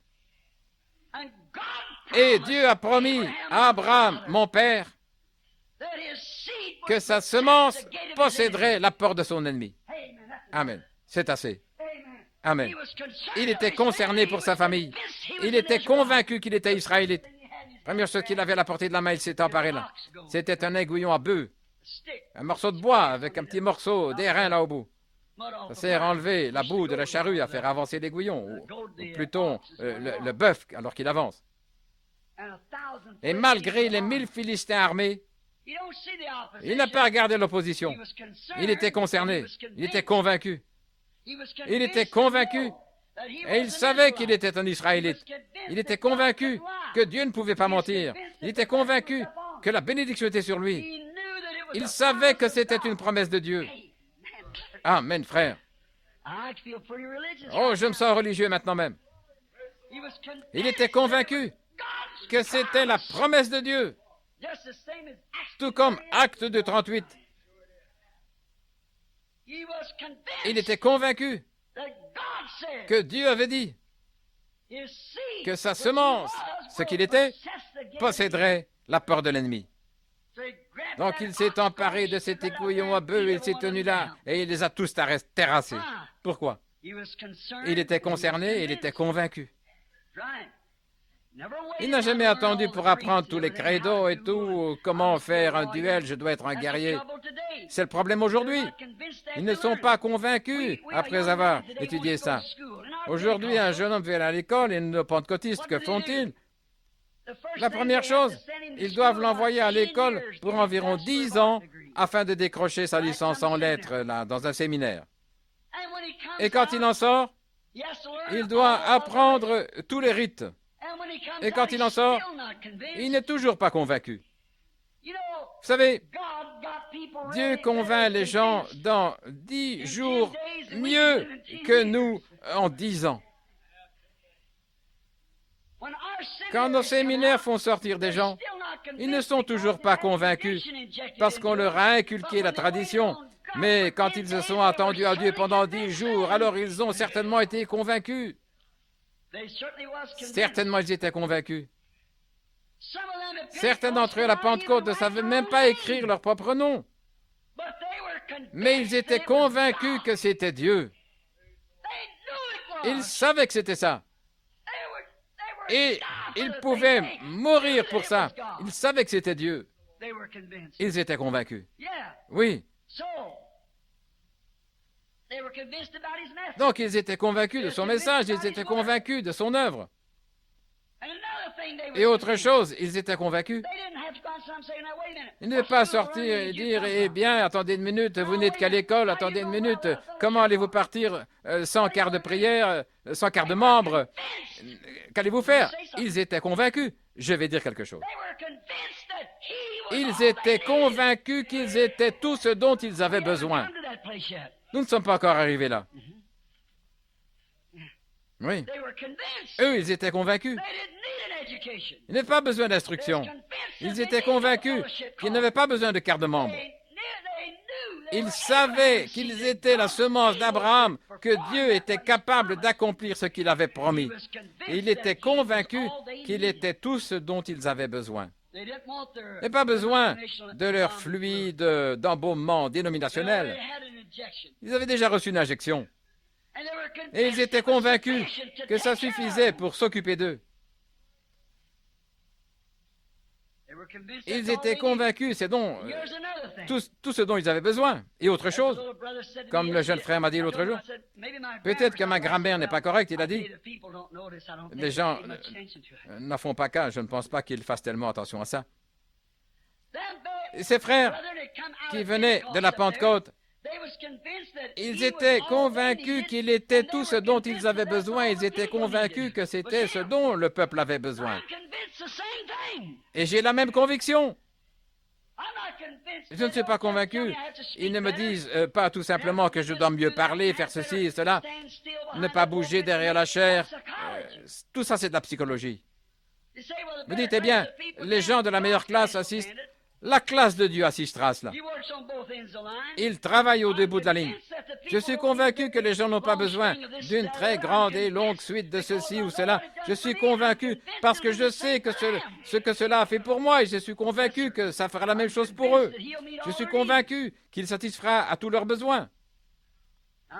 Je suis convaincu qu'il satisfera à tous les besoins des autres. Je lisais il n'y a pas longtemps sur Hudson Taylor, le grand missionnaire en Chine. Ce jeune homme, 14-15 ans, il a dit, « Monsieur Taylor, je crois que j'ai un appel dans ma vie pour être un prédicateur. Quand j'aurai 25 ans, il dit, « Vous savez quoi? Je vais me faire inscrire à votre école et j'aimerais apprendre. » Et Taylor a dit, « Mon fils, n'attends pas que la bougie soit à moitié consumée. va quand elle est allumée. C'est vrai. On n'a pas besoin d'instructions sur ceci et sur cela. Vous dites, eh bien, la bougie vient d'être allumée. Oui, quand elle est allumée. Eh bien, je ne connais pas la théologie. Vous n'avez pas besoin d'en connaître. Allez leur dire comment la bougie a été allumée. Et peut-être que ça va les allumer. Ce dont nous avons besoin, c'est du temps où la bougie est allumée, de la puissance du Saint-Esprit, plutôt que beaucoup de dogmes humains, de formation théologique. Je suis convaincu que c'est ce dont les gens ont besoin. Qu'ils connaissent son ABC ou pas, qu'ils sachent distinguer les grains de haricots ou des grains de café. Si seulement la bougie peut être allumée, Dieu prendra soin du reste. Je suis convaincu, c'est tout ce qu'il faut. L'aveugle que Jésus avait guéri, il ne pouvait pas discuter sur la théologie de ces sacrificateurs. Ils sont venus et ils ont dit, tu sais, voici docteur un tel, tu es membre d'une certaine église. Ils ne pouvaient pas discuter sur la théologie. Ils ont dit, nous savons que cet homme est un pécheur, nous savons ce qu'il est. Et il n'accepte pas notre enseignement. Qu'est-ce qu'il a fait? Il séduit notre peuple, il les égare, nous savons qu'il est un pécheur. Frère, ils ne pouvaient pas discuter sur leur théologie, mais il était certainement convaincu qu'ils pouvaient voir. C'est vrai. Je pense que c'est la chose essentielle aujourd'hui. Je ne peux pas vous dire où je devrais être, ni si vous devez ceci ou cela, mais nous sommes certainement convaincus que nous avons quelque chose. Comme la brave dame de couleur a dit, frère, j'aimerais donner un témoignage. Allez-y, sœur. Elle a dit, vous savez quoi? Je ne suis pas ce que je devrais être. Et je ne suis pas ce que j'aimerais être. Mais elle a dit une chose que je sais, c'est je ne suis plus ce que j'étais. Et je pense, eh bien, c'est ça. Je ne suis pas ce que j'aimerais, je ne suis pas ce que je devrais être. Mais je sais que je ne suis plus ce que j'étais. C'est vrai. Pourquoi? Au moins, la bougie a été allumée. Amen. David. C'était le plus petit homme de l'armée à cette époque. Un petit homme blond. Il était le moins formé. Mais il était convaincu, le Dieu qu'il servait, au point qu'il avait une expérience. Il avait pu tuer un lion qu'il avait attaqué. Il avait pu tuer un ours qui cherchait à le tuer. Et il était convaincu que comme ce Philistin incirconcis importunait son Dieu et son armée, Dieu était capable de le livrer entre ses mains. Amen. Amen. Saül a dit, attends une minute, fils, je vais te former un petit peu, je te donnerai un diplôme de licence. Essaye mon bouclier. Le jeune homme croulait pratiquement sous le poids. Il a dit, ôtez-moi cette chose-là. Il a vu que son gilet ecclésiastique n'allait pas à un homme de Dieu. Laisse-moi aller comme j'allais auparavant. C'est vrai. Oh, si cette église aujourd'hui va y aller en Louisiane, comme elle avait commencé au début, il y a 50 ans, vous tuerez chaque démon qui se présente devant vous. C'est la promesse de Dieu. Vous devez cependant être convaincu que Christ est avec vous. Vous devez être convaincu, alors vous serez concerné pour les autres. Samson, là, dans le champ, avec 1000 Philistins. Il a regardé. Il n'avait rien dans les mains. C'était un petit gringalet aux cheveux frisés comme ça. Cette petite tresse lui tombait dans le dos. Et voici 1000 Philistins qui viennent fourmiller autour de lui. Il a regardé. C'est pas quelqu'un qui menait des duels. Il n'avait pas de diplôme de licence ou de doctorat en philosophie ou savoir comment faire face à la situation. Mais il a touché ici derrière lui. Il a senti. Il avait toujours la promesse. Alors il était convaincu. Il n'était pas formé, mais il était convaincu que Dieu était avec lui. Parce qu'il avait l'évidence, là, qui pendait sur lui, cette tresse. Oh Dieu, je souhaiterais pouvoir faire quelque chose. Je souhaiterais avoir ça dans un seau et le déverser au cou de tout le monde. Et dire, faites le plein. Voilà, faites le plein, convaincu. Et puis concerné au sujet de son peuple. Moïse, un prophète en fuite. Il avait perdu tout espoir. Oh, Israël ne sera jamais libéré. C'était quelque chose que maman m'avait raconté, mais il avait essayé de faire ça de lui-même. Et c'est ce que l'Église essaie de faire. Elle cherche à faire de tous les unitaires, des trinitaires, de tous les trinitaires, des unitaires, que l'Église de Dieu, telle et telle chose, des méthodistes, des baptistes. Vous n'y arriverez jamais. Voyez-vous, c'est de la psychologie, un changement d'idée. Qu'y a-t-il dans tout ce groupe? Où voyez-vous Dieu là-dedans? C'est la raison. C'est la raison. Ils ne sont pas convaincus non plus. Ils sont convaincus qu'ils sont une dénomination. Mais ils ne sont pas convaincus que Dieu est avec eux. Sinon, ils n'agiraient pas comme ils le font. Mais leurs actions parlent plus fort que leurs paroles. C'est par leurs fruits que vous les reconnaîtrez. Voyez-vous, si leur confession est vraie ou pas. Dire qu'ils croient Dieu, c'est un grand Dieu, qu'il est le même Dieu, et renier sa parole. Oh là là, dire que c'était pour un autre jour, c'est du non-sens. Moïse, il avait besoin d'être convaincu, il n'avait aucune expérience. Cependant, c'était un grand homme, un guerrier. Il pensait qu'avec la formation qu'il avait reçue, il avait tué un Égyptien. Il avait couvert de sable, il a dit « j'y arriverai ». Et dès que surgit la première épreuve, les jours des miracles sont passés. Il est allé dans le désert. Mais un jour, Dieu s'est emparé de ce prophète en fuite. Il a vu un buisson en feu. Il a regardé. Pendant un instant, ça ne se consumait pas. Il dit, c'est approché. C'est un buisson étrange. Je me demande quel genre de produit chimique a été répandu dessus. Les feuilles. Il a entendu. Moïse, ôte tes souliers. Oui, Seigneur. Le voici. Pourquoi as-tu perdu l'intérêt? J'ai entendu les gémissements de mon peuple. Pourquoi les as-tu fouis? Pourquoi as-tu abandonné ton poste de devoir? J'ai entendu les gémissements de mon peuple, je me souviens de ma parole que j'ai promise à Abraham, leur père. Nous avons besoin d'un autre Moïse. Moïse fut totalement convaincu. Il était tellement convaincu que le lendemain, il a placé sa femme sur le mulet et un petit enfant à la hanche de sa femme et il est descendu en Égypte pour faire une invasion d'un seul homme. Vous savez, quand vous êtes convaincu, ça vous fait agir de façon drôle aux yeux du monde. Mais quand vous êtes convaincu, vous êtes convaincu. Vous demandez, où vas-tu, Moïse? Je m'en vais faire l'invasion, et il l'a fait. Pourquoi? Il était convaincu que c'était Dieu. C'est le problème avec nous, les pentecôtistes. Nous nous posons des questions sur la bénédiction que nous avons parfois. C'est vrai, les amis. Oh, je ne cherche pas à mâcher mes mots maintenant. C'est vrai. Nos actions le prouvent. Arrête, Moïse. Moïse, attends une minute. Je crois que tu fais fausse route. Je suis docteur en théologie. Écartez-vous de mon chemin. Il était totalement convaincu. Et convaincu, alors il était concerné pour exécuter ce que Dieu voulait voir accompli. Et je suis convaincu aujourd'hui que j'essaie de mon mieux de faire ce que je pense que Dieu veut voir accomplir. Et c'est de tailler en pièces cette tâche de l'église de Laodicée. Je suis toujours seul. Mais j'ai essayé d'accomplir ma commission. Je n'ai pas mélangé, j'ai essayé de parler de deux côtés, j'ai essayé de tirer de chaque côté. Non pas de me joindre à l'un d'eux, parce que je suis convaincu, et je suis concerné. Je vois ça dans la Bible, et je n'oserais pas vous le dire. Mais je le sais. Vous devriez le savoir vous-même. Maintenant, remarquez, étant convaincu et puis concerné, Moïse était concerné après avoir entendu la voix de Dieu lui parler, et il a reconnu que c'était scripturaire.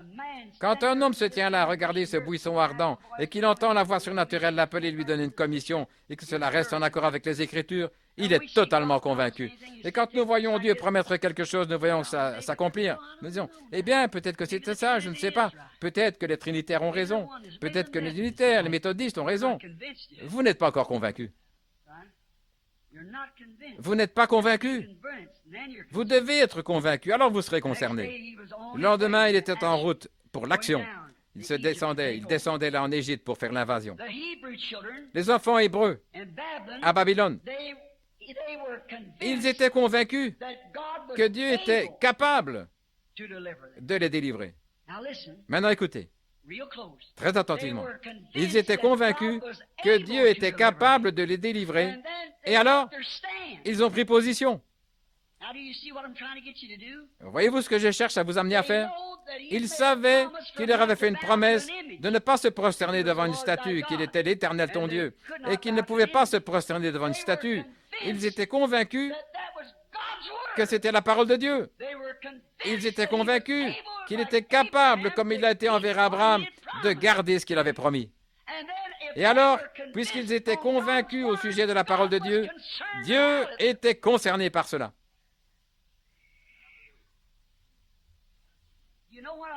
Voyez-vous ce que je veux dire? Retournez à la parole. Prenez cette ordonnance dont je vous ai parlé l'autre soir. Si vous êtes convaincu que c'est la parole de Dieu, si vous êtes convaincu que vous êtes sûr qu'il est capable de faire cela à nouveau, il est capable de nous faire revivre la rue Azusa. Si vous êtes convaincu que sa parole est vraie, au sujet de sa parole, alors Dieu est concerné au sujet de l'accomplissement de sa parole. Mais nous ne sommes pas encore convaincus. C'est vrai. Nous ne sommes pas, si nous l'étions, quelque chose se passerait. Voici votre cible. Vous avez votre fusil. Mais le chien est baissé. Tirez, tirez, tirez. Mais le chien est baissé. Soyez convaincus. Tirez le chien en arrière. Et alors, tirez. Et quelque chose va arriver. Le feu va sortir. Voyez, nous ne sommes pas encore convaincus. Quand ils étaient convaincus qu'il était capable de s'en tenir à sa parole et qu'il était vivant et qu'il pouvait confirmer sa parole, alors ils furent concernés. C'est la même chose maintenant. Si nous sommes convaincus qu'il tient sa parole, si nous sommes convaincus que Dieu tient sa parole, Dieu est concerné pour accomplir sa parole en nous, si nous sommes concernés à ce sujet. Marthe était convaincue quand elle est allée en courant en disant « Seigneur, si seulement tu avais été ici, mon frère ne serait pas mort. » Regardez. Après qu'il a rejeté sa proposition, elle était comme la petite femme grecque, persévérante. Nous ne sommes pas assez persévérants parce que nous ne sommes pas assez convaincus. Merci pour votre patience. Mais attendez juste un peu plus longtemps jusqu'à ce que je termine. Elle était convaincue, peu importe ce qu'il avait fait, c'est que quelqu'un d'autre disait à son sujet, elle était convaincue que les Écritures l'avaient parfaitement identifié comme étant le Fils de Dieu. Et s'il était le Fils de Dieu, Dieu travaillant à travers les hommes, si cette femme, autrefois dans la Bible, la femme sunamite, a pu recouvrer son enfant, c'est parce que Dieu avait parfaitement identifié cet homme, Élie, comme étant un prophète. Et s'il était dans son prophète, que dire alors de son fils? Et son fils était le Dieu prophète. Ainsi donc, elle était convaincue que c'était vrai. Peut-être que pendant qu'elle faisait des petits pains et faisait frire des œufs, elle pensait à ça, alors que sa sœur cherchait à la reprendre. Remarquez. Maintenant, pensez-y. Elle est sortie en courant, elle a dit, « Seigneur, si tu avais été ici, mon frère ne serait pas mort. Mais je suis totalement convaincu. Je suis totalement convaincu que même maintenant, si tu demandes à Dieu, Dieu t'accordera ce que tu demandes. » Oh frère, si nous pouvions ainsi accepter ce Saint-Esprit qui est juste parmi nous maintenant même, en étant totalement convaincus. Totalement convaincus. Pourquoi? Elle l'avait vu s'identifier lui-même. Le cas du fils de la femme de Naïn, elle savait que c'était vrai. Elle croyait cela, cependant c'était un homme. Mais elle le croyait. Ce n'est pas tellement lui, mais c'était Dieu. Il était un Dieu homme. Elle savait qu'il remplissait les conditions selon les Écritures. Il était le Messie. Dieu avait prouvé et confirmé ça par sa parole. Il a dit, si je ne fais pas les œuvres de mon Père, ne me croyez pas. Ce n'est pas moi, c'est mon Père qui habite en moi. C'est lui qui accomplit les œuvres. Je ne fais rien avant que je ne le voie premièrement faire cela. Voyez-vous, elle était convaincue et elle a dit, Seigneur, même s'il est mort, même s'il est enterré, même s'il pue, mais maintenant même, si tu demandes à Dieu, Dieu te l'accordera. Il s'est relevé et lui a dit la vérité qui n'avait jamais été dite à son sujet auparavant. Je suis la résurrection et la vie. Elle avait alors atteint le but. Il pouvait monter avec elle. Et quand l'Église atteindra le but, on montera. Comme je l'ai dit au sujet des femmes, cet homme a parlé. Laissez les femmes tranquilles au sujet de leurs cheveux, des choses comme ça, et ces hommes au sujet de leur dénomination et tout le reste. Il a dit, pourquoi ne leur enseignez-vous pas comment recevoir des dons? Les gens croient que vous êtes un prophète. J'ai dit, je ne prétends pas l'être, mais les gens pensent que vous l'êtes. Ils croient ça. Il a dit, moi aussi je le crois. Pourquoi ne leur enseignez-vous pas comment recevoir des choses pour servir Dieu? J'ai dit, attendez qu'ils apprennent leur ABC, alors nous enseignerons l'algèbre. C'est vrai. Et quand ils accepteront ça, Marthe, elle a dit, je crois que tu es le Fils de Dieu qui devait venir dans le monde. Et il a dit, je suis la résurrection et la vie. Elle a reçu une révélation alors. Celui qui croit en moi, même s'il est mort, il vivra. Quiconque vit et croit en moi ne mourra jamais. Crois-tu cela? Elle a dit, oui, Seigneur. Oh là là. Où l'avez-vous enterré? Elle était convaincue qu'il était capable d'accomplir cela. Jaïr était convaincu que si Jésus imposait les mains à sa fille malade, elle se rétablirait, peu importe ce que son Église dise à ce sujet. Ma petite fille est maintenant à l'article de la mort. Viens seulement lui imposer les mains. Je suis convaincu. Il était en quelque sorte un croyant dans le secret. Impose-lui les mains et elle vivra.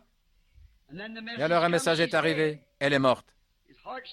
Son cœur s'est mis à battre la chamade et Jésus était en route. Ne t'ai-je pas dit que si tu crois seulement, tu verras la gloire de Dieu? Il était convaincu. Continuons à marcher. Totalement convaincu. Le soldat romain, bien qu'étant un Romain, a reconnu que c'était Dieu. Je suis convaincu que tu as de l'autorité sur chaque démon. Je suis convaincu que tu es le Fils de Dieu. Je ne suis pas digne que tu viennes sous mon toit. Mais si je peux tout simplement t'entendre prononcer la parole, je suis convaincu que mon serviteur vivra. Amen. Que Dieu ait miséricorde. Si un païen a pu s'attendre à cela et être totalement convaincu sur base de ce qu'il a vu Jésus prouver en sa qualité de Messie, lui, un païen romain, qu'en est-il de l'Église, une Église pentecôtiste qui a travaillé 50 ans et qui n'est toujours pas convaincue?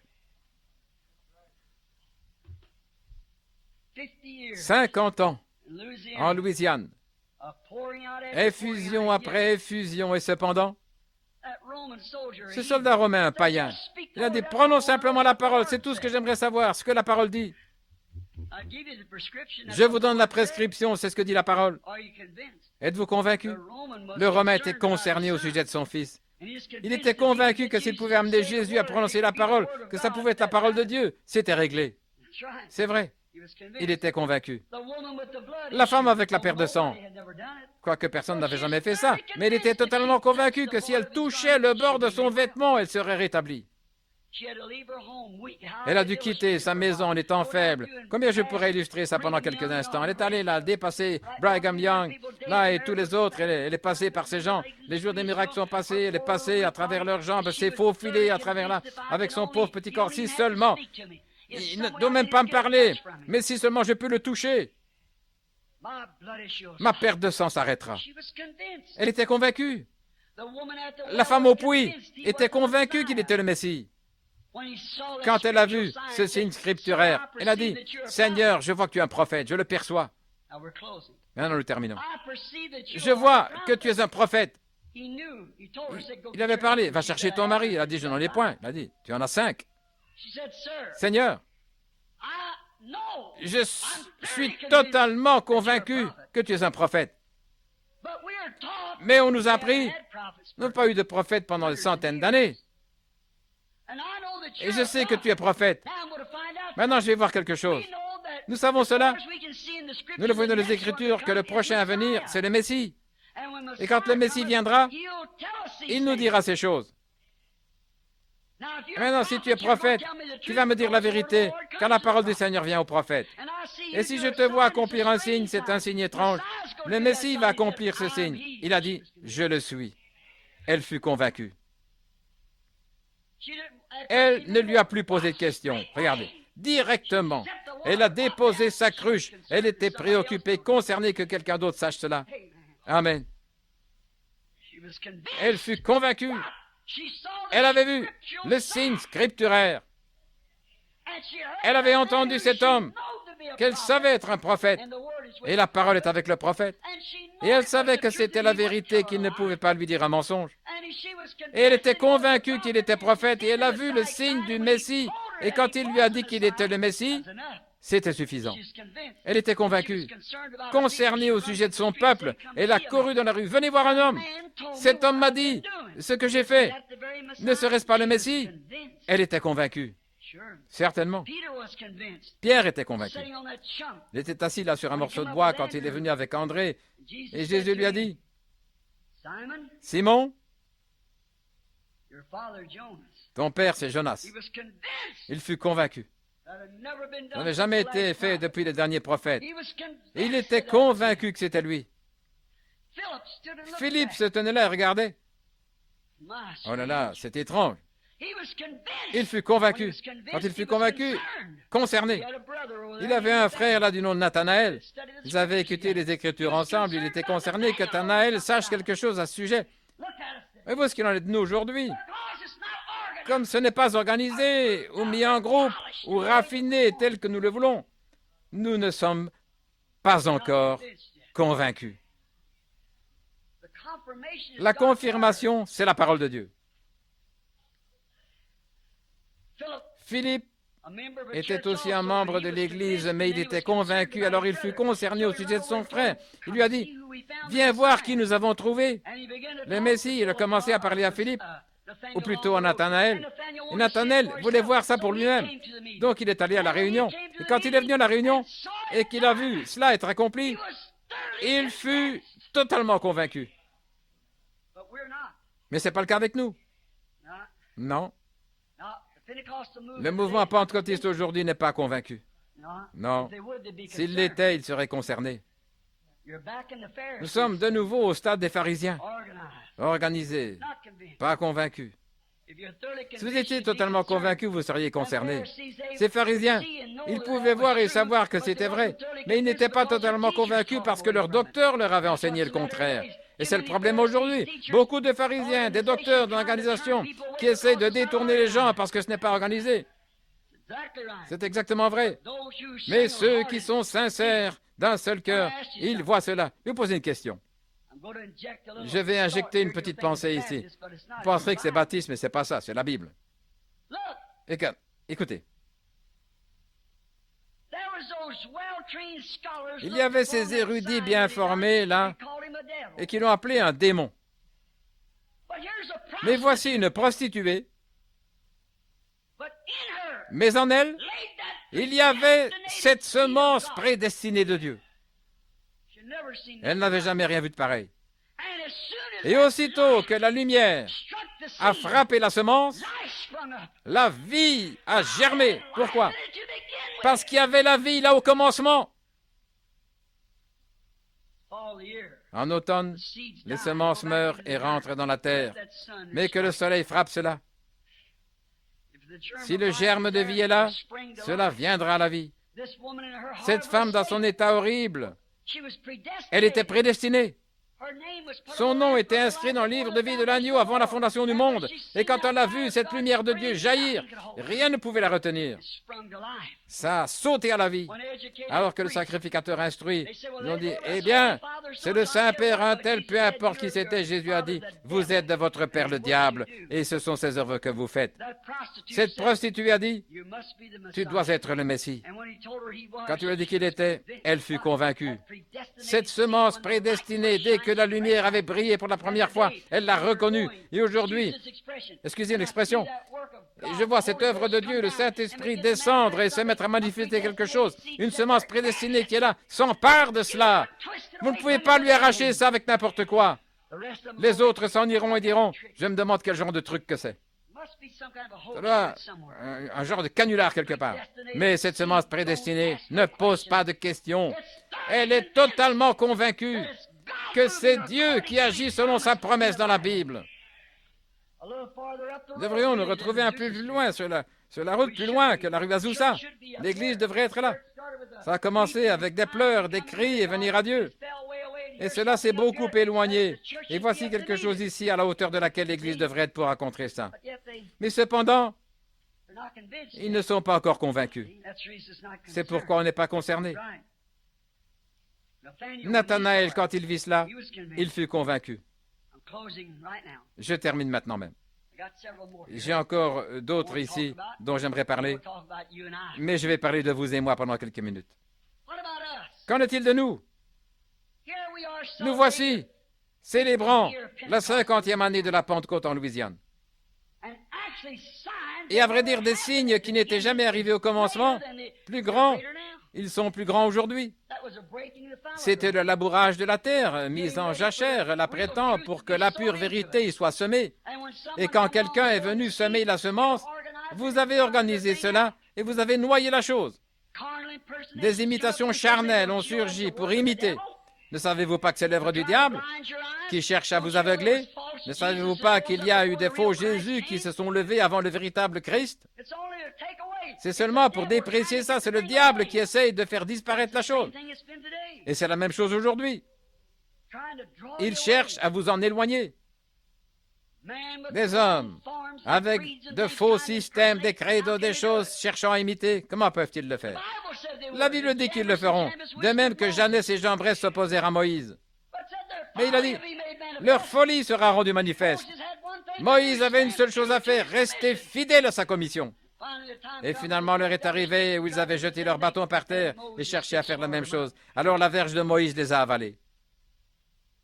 Vous avez-vous déjà demandé où était parti leur bâton? Très bien. Convaincus. Quand nous sommes convaincus, alors nous allons être concernés. Mais nous venons et la réunion va continuer. Christ peut descendre.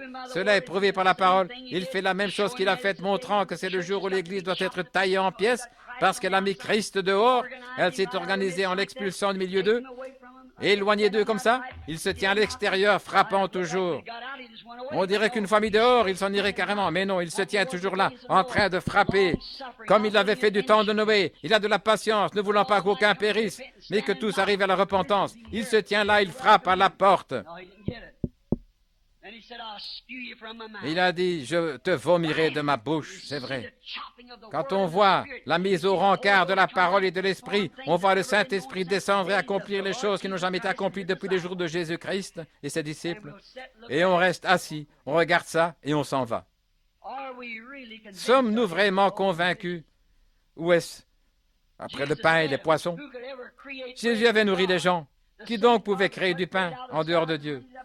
C'était le même Dieu qui faisait tomber du pain du ciel, qui faisait pleuvoir ça sur eux. Là se tenaient les Hébreux qui observaient rompre ce pain et leur tendre comme cela, multipliant le pain. Le même boulanger qui avait préparé ce pain au ciel, le préparait ici même sur la terre, il leur donnait. C'est merveilleux. Je suis rassasié, Seigneur. Mon garçon, c'était vraiment une grande réunion. Et Jésus a dit, mais attendez une minute. À moins que le grès ne tombe en terre. Tous ces sermons, il s'est mis à prêcher, à la ramener à la parole. Ils ont dit, oh, c'est trop difficile à comprendre, nous n'en voulons plus. Et ils se sont mis à partir. Et certains de ces ministres ont dit, eh bien, qui peut amener à croire une chose pareille? Nous allons partir aussi. Il est resté là, il les a regardés. Ces 12, ce petit groupe fidèle, comme des poussins à côté de leur maman. Il s'est retourné, il a dit, voulez-vous aussi partir? Et Pierre a dit, où irions-nous, Seigneur? Voyez-vous? Ne leur avait-il pas dit, je vous ai connu avant la fondation du monde? C'est la vie qui a brillé sur cette semence. Il n'y a pas moyen d'ôter cela, c'est la vie éternelle. Je lui donnerai la vie éternelle et je le ressusciterai au dernier jour. Tous ceux qu'il avait connus d'avance, il les a appelés. Tous ceux qu'il a appelés, il les a justifiés. Tous ceux qu'il a justifiés, il les a déjà glorifiés. Nul ne peut venir à moi, à moins que le Père ne l'appelle, et tous ceux que le Père m'a donnés viendront à moi. Pourquoi prêchez-vous alors, frère Branham? Je ne sais pas qui ils sont. C'est lui qui le sait. Mon affaire à moi, c'est semer les semences. Je ne sais pas où elles tombent, mais je sème simplement. C'est Dieu qui confirme où que cela tombe. Là, c'est frappé comme ça vient à la vie. Si c'est dans une bonne terre, si c'est sur le rocher, je n'y peux rien. Si c'est un fondement dénominationnel, je n'y peux rien. L'unique chose, je continue simplement à semer des semences. Je sais qu'il vient, je crois cela. Je suis convaincu qu'il vient. Je suis convaincu qu'il vient bientôt. Je le suis. Encore un mot, s'il vous plaît. Jésus était convaincu qu'il ressusciterait le troisième jour. Regardez-le. Il n'y avait qu'une seule écriture dans la Bible pour soutenir cela. Cela a été donné par un homme qui avait finalement rétrogradé. Mais David, dans l'esprit, un jour il a dit, que pensez-vous de Christ? De qui est-il le fils? Et ils ont dit, il est le fils de David. Il a dit, quoi donc? Pourquoi David? Mettez de côté le côté charnel. Pourquoi David, dans l'esprit, l'a-t-il appelé Seigneur? Disant, le Seigneur a dit à mon Seigneur, mets-toi à ma droite. Dans l'Apocalypse, il a dit, je suis la racine et le rejeton de David. J'étais avant lui, je suis lui et je le suis maintenant. Depuis lors, ils ne l'ont plus interrogé sur quoi que ce soit. C'était trop là pour eux, comme un embrouilleur. Ils ne comprenaient pas. Leur formation théologique ne leur permettait pas. Et pas non plus maintenant. Ils ont cherché depuis longtemps et ils n'y arrivent toujours pas. Cela n'est révélé qu'à ceux à qui ce sera révélé. Jésus était totalement convaincu. S'est avancé devant eux, il a dit, « Détruisez ce temple, je le relèverai en 3 jours. » Oh! Détruisez-le. Faites-en ce que vous voulez. Je le relèverai en 3 jours. Pourquoi? Il était totalement convaincu. Il savait qui il était. Il savait ce que Dieu avait promis. C'est comme si nous avons pu lire nos noms là-dedans. Par ses meurtrissures, nous avons été guéris. Par sa promesse, je suis sauvé. Par son sang, je fais partie de lui. Par sa promesse, je ressusciterai au dernier jour. Il savait que c'était de lui qu'il était question dans les Écritures. Il connaissait sa position. Personne ne devait rien lui dire à ce sujet. Même s'il n'est pas ici et là, se vantant à ce sujet, ça montrait ce qu'il était. Jean n'allait pas ici et là se vantant au sujet de qui il était, avec le torse bombé. Je suis docteur, tel et tel, j'ai telle chose. Non, non.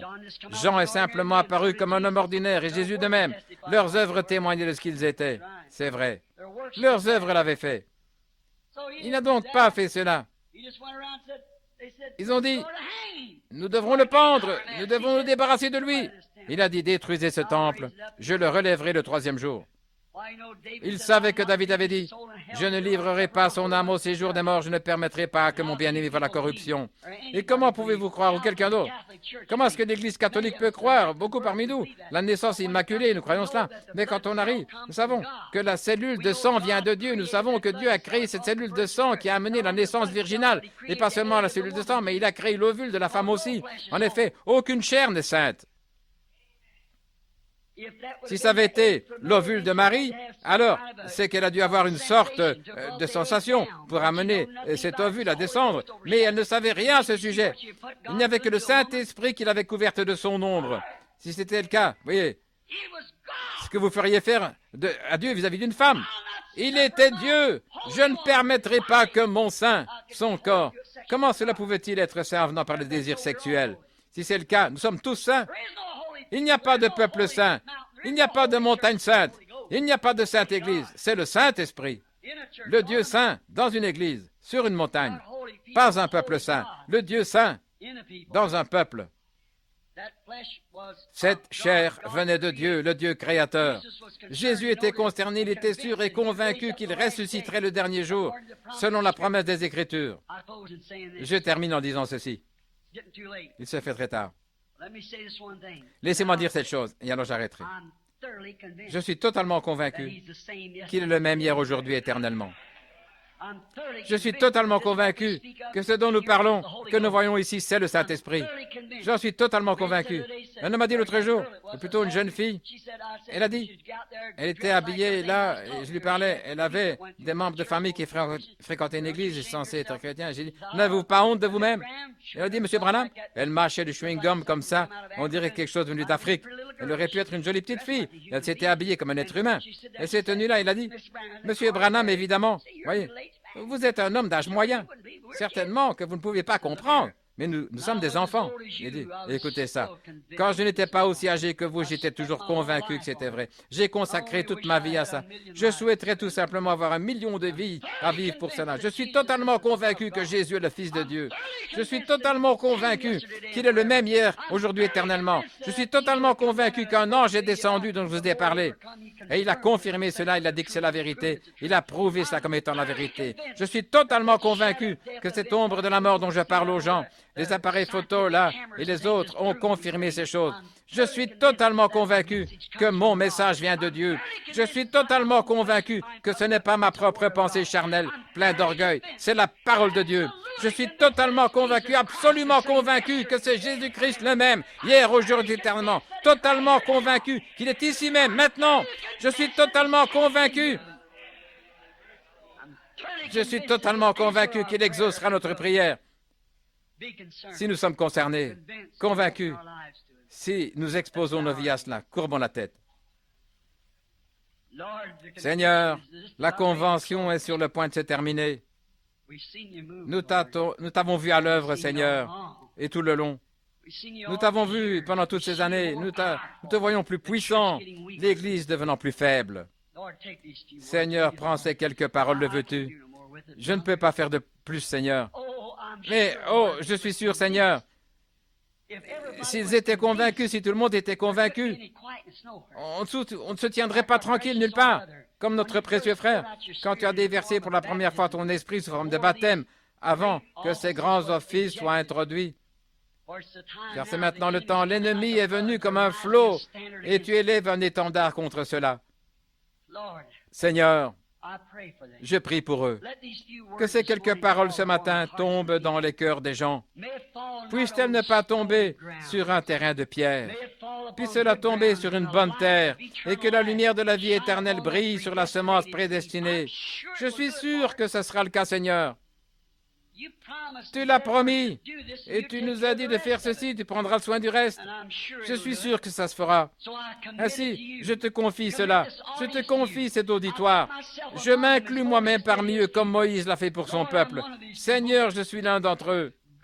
Oh Dieu, j'ai essayé de mon mieux d'être sincère. Rends-moi témoignage. J'ai dit la vérité et tu es mon témoin. En prouvant cela, j'ai dit la vérité. J'aime ces gens, Seigneur, ces pentecôtistes. Beaucoup se détournent, Seigneur. Des divergences dénominationnelles les séparent. J'aime ces méthodistes, baptistes, quoi qu'ils soient, je les aime, Seigneur. Je suis l'un d'eux.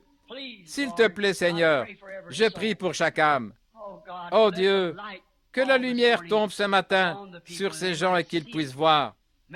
Puisse cette bande, alors qu'elle parcourt le pays et tout le monde, puisse-t-elle trouver un lieu où elle peut être reçue, Seigneur. Dirige-la, Seigneur. Je ne sais pas où sont les semences, mais quand cette vérité de l'Évangile, confirmée par Dieu, tombera là-dessus, je suis sûr qu'elle viendra à la vie. Ils sont à toi, Seigneur, Père. Je me confie moi-même avec eux à toi pour l'œuvre de l'Évangile dans les derniers jours. Au nom de Jésus. Amen.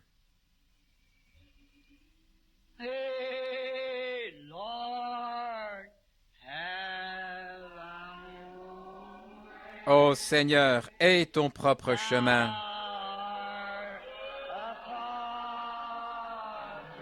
Tu es le potier. Je suis l'argile.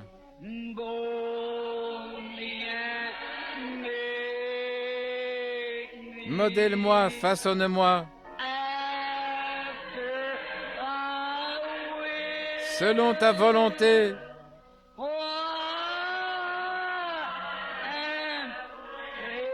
Alors que j'attends, en m'abandonnant à toi, et calme, inclinons la tête et pensons à cela. Et ton chemin, Seigneur. Êtes-vous convaincus?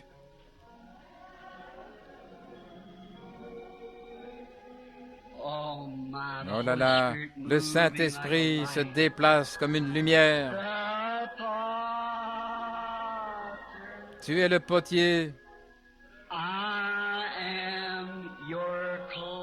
Je suis ton argile.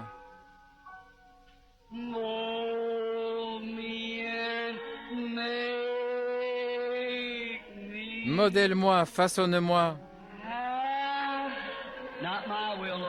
Pas ma volonté, Seigneur, mais selon la tienne.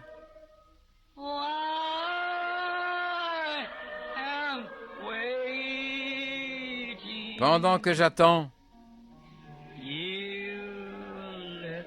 en m'abandonnant à toi,